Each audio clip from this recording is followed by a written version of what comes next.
Alhamdulillahirabbil alamin, amarona bittaqwa wa nahana anittiba'il hawa. Asyhadu an la ilaha illallah wahdahu la syarikalah wa asyhadu anna Muhammadan abduhu wa rasuluh. Pemirsa dimanapun berada, ada sebuah ibadah yang wajib kita laksanakan sebagai penutup dari kegiatan saum, itu adalah zakat fitri atau yang lebih dikenal dengan nama zakat fitrah. Nah, zakat fitri itu berarti zakat yang dikeluarkan di hari fitri, hari berbuka. Sedangkan kalau istilah zakat fitrah itu artinya suci. Sebagaimana dalam hadis, kullu mauludin yuladu alal fitroh. Setiap bayi yang dilahirkan itu dalam keadaan fitroh. Artinya zakat fitrah ini merujuk kepada kesucian.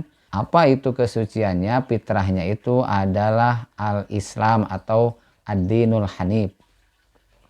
Hadirin ikhwati iman rahimakumullah, bagaimana tuntunan mengenai zakat fitri ini? Maka Rasulullah Shallallahu Alaihi Wasallam sudah memberikan tuntunan sebagai berikut.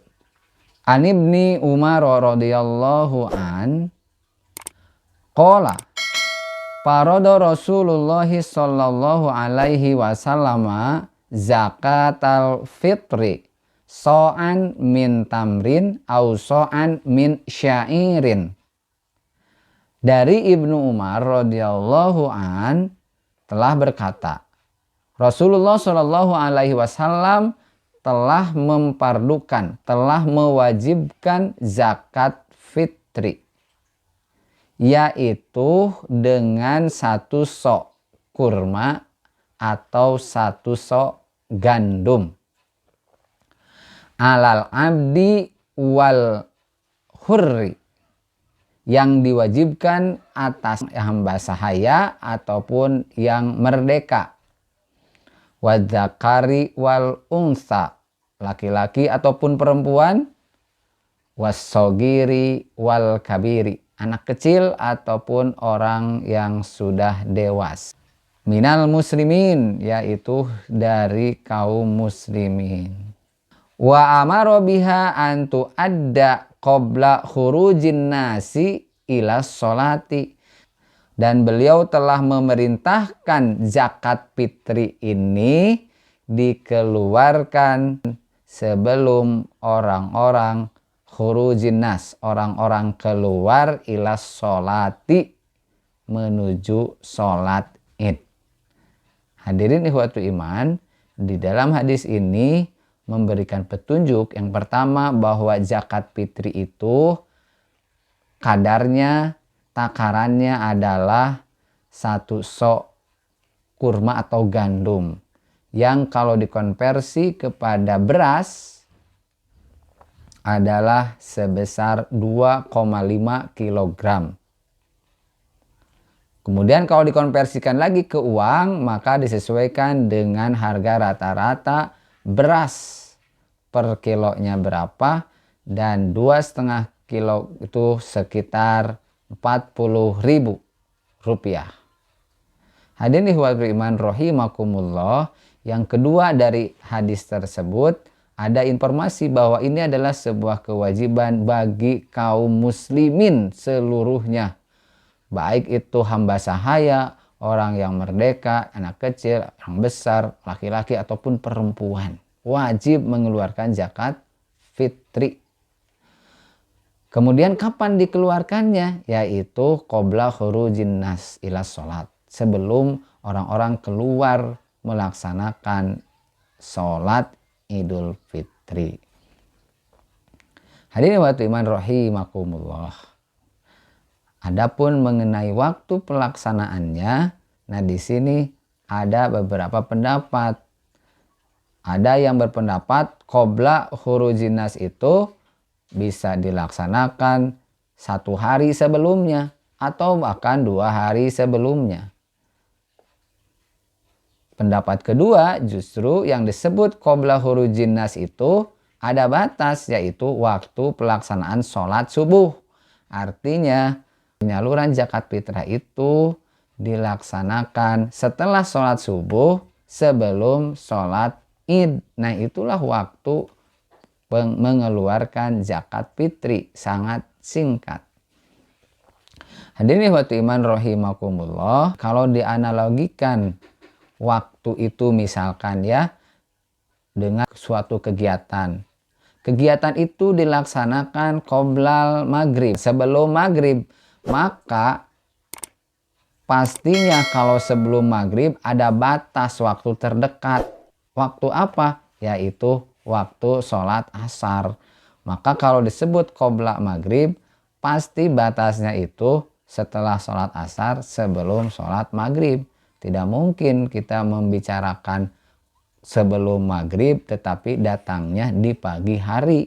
Meskipun secara kata itu dibenarkan, tetapi dalam prakteknya pasti akan disalahkan. Hadirin ikhwati iman rahimakumullah.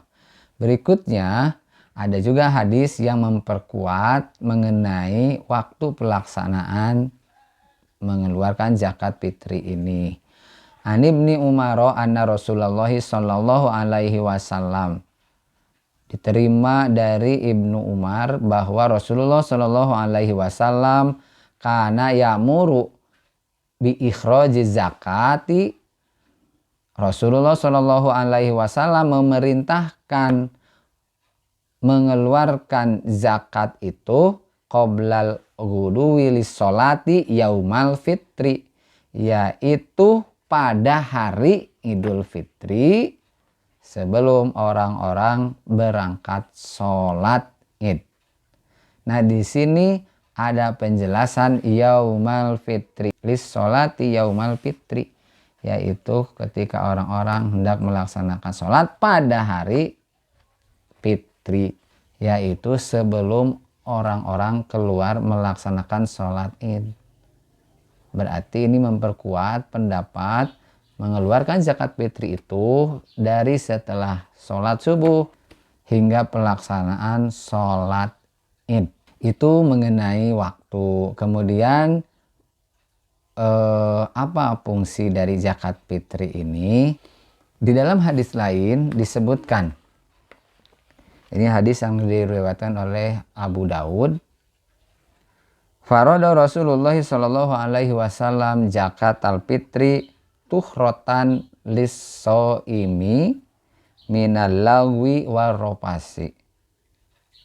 Rasulullah sallallahu alaihi wasallam telah mempardukan, telah mewajibkan zakat fitri tuhrotan lis-shaimi, yang fungsinya diantaranya adalah untuk sebagai penyuci, sebagai pembersih bagi orang-orang yang saum dari kesia-siaan dan ucapan yang kotor. Dari kesia-siaan dan ucapan-ucapan yang kotor. Wa tu'matan lil masakini, dan sebagai pemberian rizki bagi orang-orang yang miskin. Paman addaha qabla sholati, barang siapa yang mengeluarkannya qabla sholati, sebelum sholat, yaitu maksudnya sebelum sholat Id, fahiya zakatun makbulatun, maka itulah zakat yang akan diterima.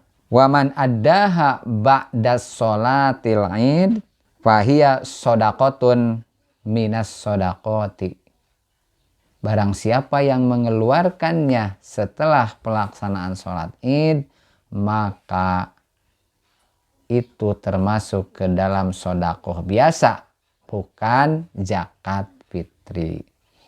Hadirin ikhwati iman rahimakumullah, di sana dijelaskan di dalam hadis tersebut dijelaskan bahwa di antara fungsi zakat fitri itu adalah sebagai penyuci, pembersih orang-orang yang saum dari perbuatan-perbuatan yang sia-sia, dari kelalaian ataupun dari perkataan-perkataan yang kotor yang bisa merusak pahala saum.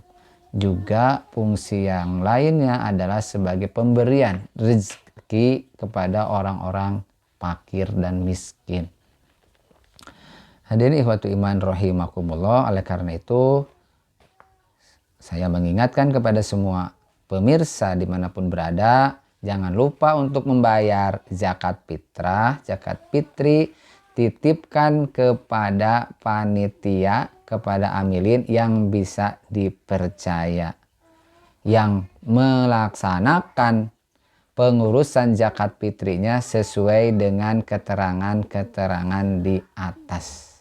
Agar apa? Agar zakat fitri yang kita laksanakan itu betul-betul diterima oleh Allah Subhanahu wa Ta'ala.